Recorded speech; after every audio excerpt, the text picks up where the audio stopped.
اسرائیل اور ایران جنگ کے دوسرے ہفتے میں شامل ہو چکے ہیں،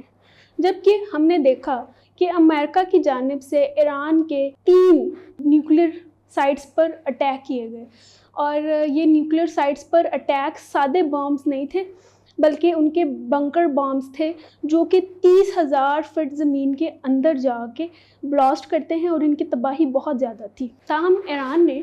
UN میں یہ کہا کہ یہ ان کے جو UN چارٹر کی خلاف ورزی ہے، پہلی بات، اور دوسری بات یہ کہ انہوں نے اس کا جوابی کارروائی کا بھی کہا۔ اب سوال یہاں پر یہ آتا ہے کہ ایران امریکہ کے خلاف جوابی کارروائی کس طرح کر سکتا ہے؟ یہ 3 طرح سے ہو سکتی ہے۔ سب سے پہلی بات، امریکن اڈوں پر حملہ۔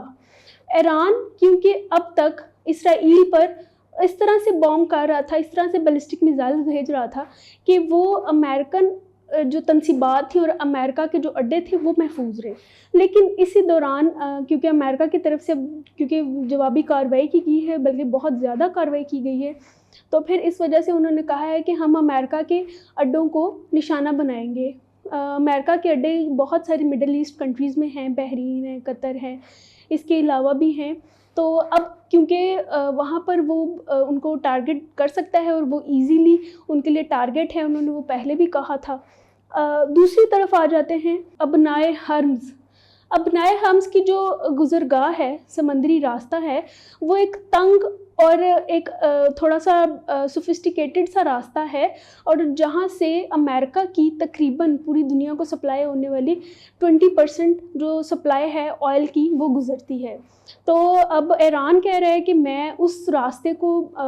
بہت ہی کشیدگی بھرا راستہ ہے، اس کو میں ڈیمیج کروں گا، لیکن وہاں سے اگر ایران کچھ بھی کرتا ہے، ایکٹیویٹی کرتا ہے، کوئی راستے کو ڈیمیج کرتا ہے، تو اس سے پھر ایران کو بھی نقصان ہوگا، کیونکہ وہ راستہ ایران خود بھی یوز کرتا ہے چائنا کو اپنا پیٹرول اور دیگر مصنوعات دینے کے لیے، اور چائنا آپ کو پتہ ہے وہ ایران کا سب سے بڑا آئل کا خریدار ہے۔ اس کے علاوہ پراکسی کارڈ ایک ہے جو کہ اس کے بارے میں یہ کہا جا سکتا ہے کہ جو لبنان میں یا پھر جو دیگر ایران کے جو دیگر عسکری گروہ ہیں وہ اس جنگ میں آ سکتے ہیں اور وہ امریکہ کے اڈوں کو نشانہ بنا سکتے ہیں۔ ان سب سے کیا ہو سکتا ہے کہ ایران ڈائریکٹ انوالو نہیں ہوگا، یعنی کہ وہ ڈائریکٹ ایران پر الزام نہیں آئے گا، لیکن اس کے جو عسکری گروہ، اس کے جو ساتھی ہیں، وہ امریکہ کو تباہ کر سکتے ہیں، امریکن اڈوں کو بیسیکلی۔ اچھا، اب ان سب سے کیا نتیجہ نکل سکتا ہے، ان سب سے کیا ہو سکتا ہے؟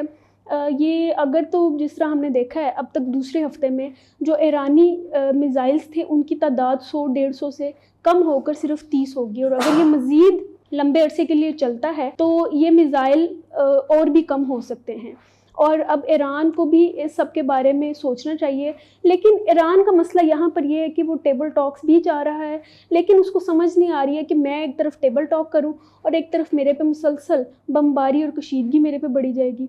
تو اب hope for the best of the future of the Iran, کیا ہوتا ہے دیکھتے ہیں مل کے۔ مزید ایسی ویڈیوز دیکھنے کے لیے ہمارے چینل کو سبسکرائب کریں اور بیل آئیکن کو دبانا نہ بھولیں۔